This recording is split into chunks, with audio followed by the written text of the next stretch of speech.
अस्सलाम नाज़रीन, जी जलमा न्यूज़ में पालीकार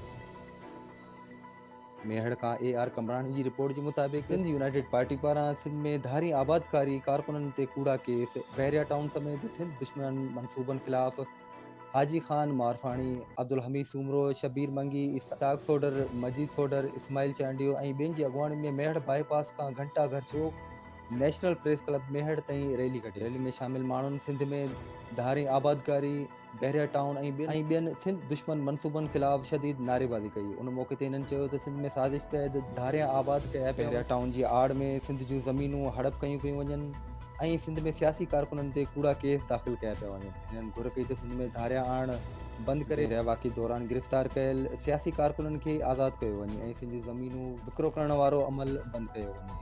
वधीक तफ़सीलुनि लाइ ॾिसंदा रहो जी जलमा न्यूज़.tv।